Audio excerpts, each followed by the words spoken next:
I'd like to take a look at one applications problem involving the derivatives of inverse trig functions, just so that we can see why we might care about them so much.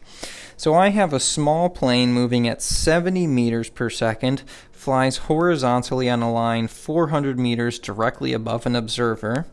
We want theta to be the angle of elevation of the plane. See figure, I'll draw the figure here in just a second.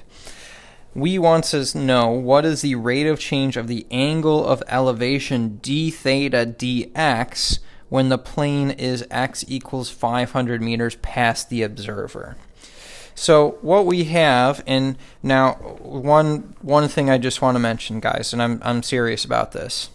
I'm really sensitive about my drawing techniques. I think they're very good, but you may disagree. To each their own. I just ask that you please respect my artistic integrity, and I ask that you please don't laugh at my drawing, because I think it's very good. I think it's excellent. So you have an observer who's standing on the ground right here. This person is looking up at a plane. The plane is, of course, right over here. Here are the wings of the plane. Here's the tail, and then maybe like up front we've got a propeller. Yeah, that's definitely a plane. This plane is 400 meters above an observer. So the plane is going, let's say, in this direction. It is exactly 400 meters above our observer. We have the observer is looking at the plane, and we have this angle of elevation theta. The angle of elevation is this angle right here. It's the angle created by the ground and the angle of the plane. So there is our picture. We also have this piece of information. The small plane is moving at 70 meters per second. Be careful with this number here, 70 meters per second. That's not the length of this side here. That just tells me how fast is that plane moving? How quickly is that plane going in this direction? So that, if I wanted to label it, I would probably say that actually this guy right here, and actually let me just put an arrow going this way at 70 meters per second. So I think a regular person would definitely be able to look at this and say, wow, there's your person, there's a plane, I know exactly what's going on in this picture. So let's see what else. This side is labeled X, and you wouldn't know that unless I told you, and so this side I'm going to label X. I want to know the rate of change of the angle of elevation d theta dx. So at the end of this, I want to know what is d theta dx when x is equal to 500. That's what I want to know. So first, I need a relationship. I need an equation that relates theta and x. So I'm going to think about my trig functions, and I see this triangle right here. And I say, okay, I know this side right here is going to be x. This side over here should just be the same distance over here as 400. So this piece right here is 400 meters. So now I should have this relationship between theta, x, and 400. What I have right here is a right triangle.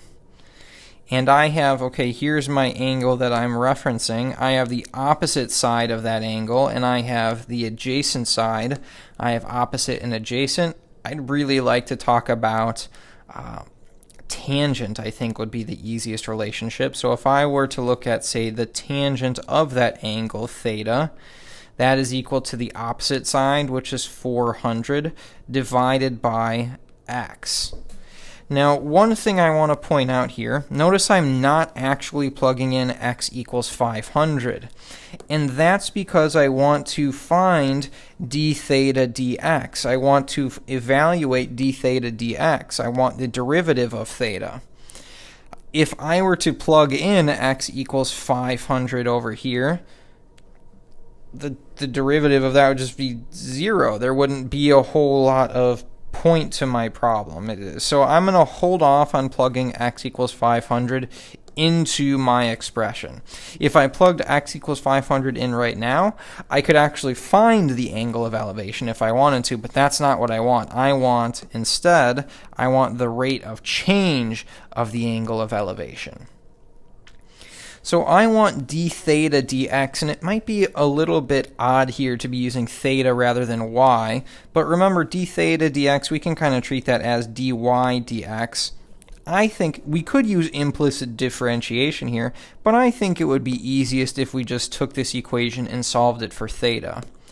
And the way we would have to do that is to take tangent inverse of both sides. Tangent inverse is, well, it's the inverse of tangent. It sort of undoes that function. So on the left-hand side, tangent inverse and tangent, those will cancel. I'll just be left with theta is equal to tangent inverse of 400 divided by x. So now, this is nice. I have theta as a function of x. This is good. That's what I want, because my next step is I want to take the derivative of this. I'd like to be able to say, well, d theta dx is equal to blah, is equal to something. But right now, if I wanted to take the derivative, I would be stuck using a chain rule for this inside part, because 400 over x is inside of my tangent inverse of x function. And I would need a quotient rule for that inside part, 400 over x. Now, some might consider this lazy, but I would prefer to use fewer derivative rules. I'd rather use one derivative rule than two, just to make our problem easier. So I'm going to rewrite this guy. I'm going to rewrite this. It's still tangent inverse of x, but I'm going to take this x and bump that up to the numerator.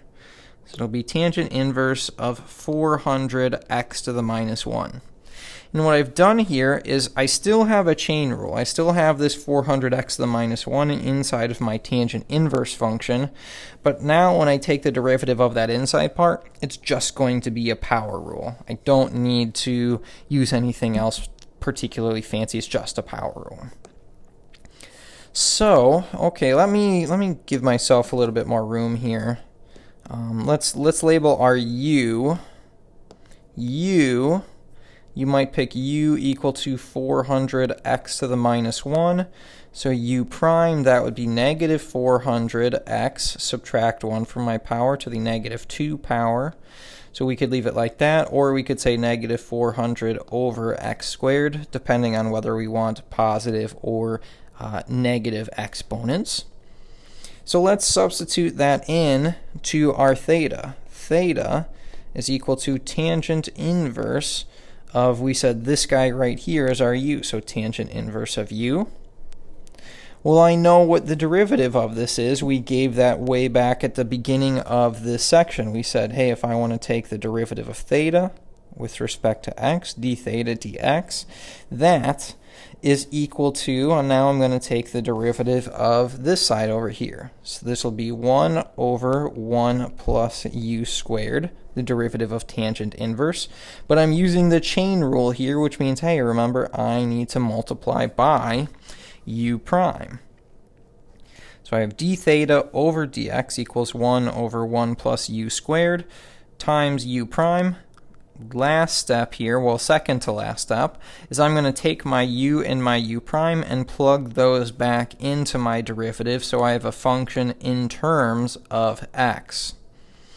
So d theta dx is equal to 1 over 1 plus u. Let's say that this is 400x to the minus 1 squared times u prime. U prime is negative 400 over x squared. So all of this was just to get the derivative. I have one last step now. Remember, what were we trying to find? Well, we wanted to know what was d theta dx when x is equal to 500. So I would like to take 500 and plug that in for x. So I would say d theta dx is equal to 1 divided by 1 plus 400 times 500. And actually, here, let me do this. I'm going to rewrite this because I don't like 400x to the minus 1. Let's rewrite that as 400 over x. I think that's a little bit easier to work with.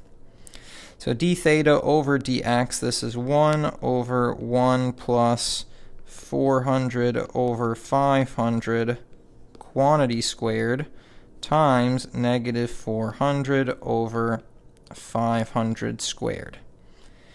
And then you could take your graphing calculator and go evaluate that. Let's see if we can do that actually really quickly. Let's see, these will cancel. I'll have, let's see, 1 over 1 plus 4/5 squared times negative 400 over, this would be 25. I'd have 1, 2, 3, 4 zeros. You can cancel 2 zeros there. So I would have 1 divided by 1 plus 16 over 25 times negative 4 over 25. If we were to take this 25 and distribute that, it would actually work out pretty nicely here. I'll have a negative 4 in my numerator over 25 plus 16, which is negative 4 divided by 25 plus 16. I should have, 41? Is that right? 41, I believe that's my answer. Negative 4 over 41. And you can get a decimal approximation, or if you had wanted to from the very beginning, you could have just typed this into a calculator and gotten your result that way as well. One last thing that I would like to talk about here, what are the units of this answer? Because remember, what we're trying to do here is we're trying to talk about what is the rate of change of the angle of elevation. So I'm going to look at, in particular, what did we solve for? What are our units? Well, d theta. What are the units on theta? The units on theta, what do we measure an angle in? Either radians or degrees. For our class, we are always using radians. So theta is in terms of radians. X, what did that measure?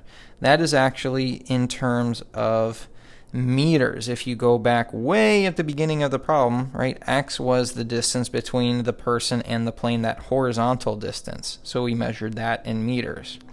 So my answer, this rate of change, is radians per meter. So in this case, the angle of elevation is decreasing by 4 radians